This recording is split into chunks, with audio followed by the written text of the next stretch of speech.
Rasakan kau. Selamat pagi, Papa. Pagi, kau bilang. Radit mengernyitkan dahinya sambil menunjukkan jam tangannya, membuat pipi Lucky bersemu merah sambil cengar-cengir. Lihat ke belakangmu. Mobil suamimu datang. Radit yang berdiri menatap ke arah pintu pagar rumahnya, tentu saja melihat mobil Rasya baru saja memasuki halaman rumahnya, dan membuat Lucky terperanjat kaget. Segera menatap ke arah yang ditunjuk oleh Radit. Mau apa dia datang ke sini? Orang menyebalkan itu. Aku sudah menunggunya semalaman dan justru muncul di pagi hari. Kenapa sih aku harus berurusan dengan orang macam dia?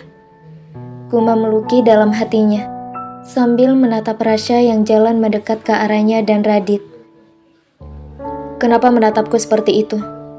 Tanya Rasya melihat pandangan Lucky yang sangat sinis kepadanya. Apa aku harus menjelaskan kepadamu alasannya? Mataku bebas melihat apapun, dan aku tidak perlu menjelaskan alasannya kepadamu. Celetuk Lucky lalu membalikkan tubuhnya menghadap ke Radit dan mengambil segelas air. Hei, apa yang kau lakukan? Rasya bicara sambil jalan dan kemudian menarik tangan Lucky. Lepaskan. Lucky berusaha melepaskan tangannya dan kembali mengambil selang air dan mulai mencuci motor tanpa memperdulikan Rasya yang menatapnya. Siapa yang menyuruhmu mencuci motor? Apa urusanmu? Jawab Lucky singkat seakan tak ingin bicara dengan Rasya. Rasya, apa kalian bertengkar? Radit bicara sambil menatap Rasya dan kedua tangannya dilipat di depan tubuhnya. Rasya menggelengkan kepalanya. Apa papa yang menyuruhnya mencuci motor? Radit mengangguk. Istrimu meminjam motorku kemarin. Karena itu aku menyuruhnya mencuci motornya.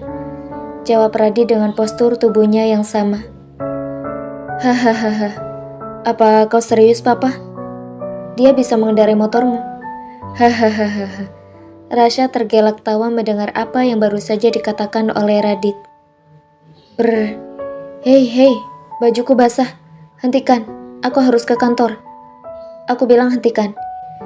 Rasya melindungi wajahnya dari siraman Lucky yang menyemprotnya dengan air, karena Rasya baru saja menertawainya. Hahaha, Rasya, kena kau. Riri ikutan tergelak tawa dan mensyukuri melihat Rasya yang sedang disiram oleh Lucky. Sekalian. Rasya melirik kedua kembar yang sedang tertawa lalu berjalan mendekat ke Lucky. Aku bilang hentikan. Rasya akhirnya mengambil selang di tangan Lucky dan menjatuhkannya ke bawah. Apa maksudmu? Tanya Rasya sambil melotot. Jangan menggangguku. Pergi dari hadapanku atau aku menyerahmu lagi. Lucky yang masih kesal karena ketidakhadiran Rasya tadi malam, meluapkan kemarahannya dengan melotot dan mengomel pada Rasya sekarang. Kenapa kau marah padaku? Aku kan hanya bertanya apa betul kau bisa naik motor karena kau tidak bisa naik sepeda. Bagaimana bisa kau naik motor? Rasya yang memang tidak percaya dengan apa yang baru saja didengarnya dari Radit langsung menyerang Lucky. Dia justru bisa naik motor lebih hebat dariku, Rasya. Apa? Rasya menatap Radit dan kemudian menatap Lucky. Lalu Rasya tidak melanjutkan kalimatnya, tetapi langsung jongkok memegang kepalanya yang tiba-tiba sakit lagi. Karena memang kedatangan Rasya ke rumah Radit saat ini dengan tujuan untuk menemui Lucky karena sakit kepalanya. Tapi belum sempat dia mengatakan masalah sakit kepalanya, Lucky yang sudah kesal dengannya justru tidak menggubris kedatangan Rasya. Ada apa denganmu? Tanya Lucky yang kini agak panik dan bingung melihat Rasya sudah jongkok dan memegang kepalanya sambil meringis. Apa kau ingin aku memanggilkan Dokter Harsono? Tanya Radit yang juga panik melihat anaknya kesakitan. Riri dan Riri yang tadi tergelak tawa juga langsung diam dan menghampiri Rasya.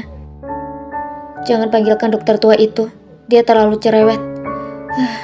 Rasya masih dalam posisi jongkok dan menahan rasa sakit di kepala belakangnya. Rasya, ada apa denganmu, nak?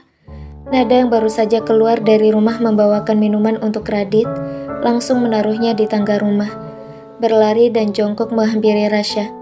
Wajah Nada juga terlihat panik melihat Rasya yang kesakitan. Aku tidak apa-apa, Mah.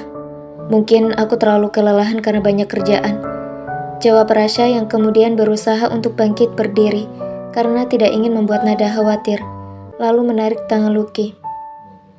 Aku datang ke sini mencarimu untuk memijat kepalaku. Rasya bicara sambil membawa Lucky ke dalam rumah, tanpa berpamitan lagi kepada Radit dan Nada. Anakku pasti hanya bersandiwara, komentar Radit asal sambil mengambil selang untuk membersihkan motornya lagi. Mana mungkin dia bersandiwara, Radit ya? Kau tidak lihat wajahnya yang pucat? Nada sudah sangat marah melihat Radit yang seakan tidak peduli kalau anaknya sedang sakit. Sudahlah, itu paling cuma kurang tidur, jawab Radit sekenanya tak peduli. Dia pasti terlalu banyak main kuda-kudaan bersama Audrey, sehingga wajahnya menjadi pucat begitu. Dan sakit kepalanya juga karena terlalu lelah. Buat apa aku capek-capek menggunakan otakku untuk memperdulikannya? Gumam Radit dalam hatinya, yang memang tahu bahwa Rasya tadi malam tidak pulang ke rumah dari informan yang dikirim oleh Sandi untuk mengikuti Rasya. Rasya harus cek darah dan scan kepala Raditya. Nada yang memang seorang dokter merasa khawatir kepada anaknya dan meyakinkan Raditya untuk membujuk Rasya melakukan check up ke dokter. Tapi Radit tidak peduli dan tetap memandikan motornya, hingga membuat Nada kesal. Raditya, aku sedang bicara padamu, celetuk Nada akhirnya, lalu hendak beranjak pergi meninggalkan Radit. Mau kemana? Tangan Radit lebih cepat daripada langkah kaki Nada yang hendak meninggalkannya pergi. Jangan marah padaku. Kau lihat dua anak gadis kita sudah cekikikan kalau kau sudah marah padaku. Mereka berdua sangat bahagia kalau aku dimarahi olehmu, bisik Radit pada nada yang tentu saja masih bisa didengar oleh Riri dan Riri, sambil tangan Radit menarik Nada ke dalam pelukannya dan mengecup dahi Nada. Aku bukan tidak peduli pada Rasya, tapi apa kau tidak lihat niat Rasya sebenarnya? Dia hanya ingin minta pijat pada istrinya. Apa kau tidak pernah muda? Aku juga dulu sering minta pijat padamu, tapi tujuanku bukan pijat, bisik Radit di telinga Nada, yang membuat Nada akhirnya tersipu malu dan emosinya mereda. Apa kau yakin tidak ada yang perlu aku khawatirkan? Tanya Nada sambil menatap Radit. Radit menggelengkan kepalanya, lalu mengecup lagi dahi Nada. Yang harus kau khawatirkan itu adalah suamimu, sayang. Perutku sudah hampir berbunyi karena sebentar lagi jam makan siang. Jadi kau sudah lapar? Tumben sekali. Nada mencibir pada Radit. Radit mengangguk dan kemudian Nada melepaskan tangannya dari pelukan Radit. Kalau begitu, biar aku menyiapkan dulu makan siang untukmu ya.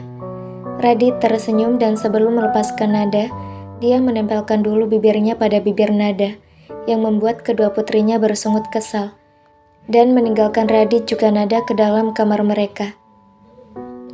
Tentu saja aku tidak mengkhawatirkan bocah nakal itu.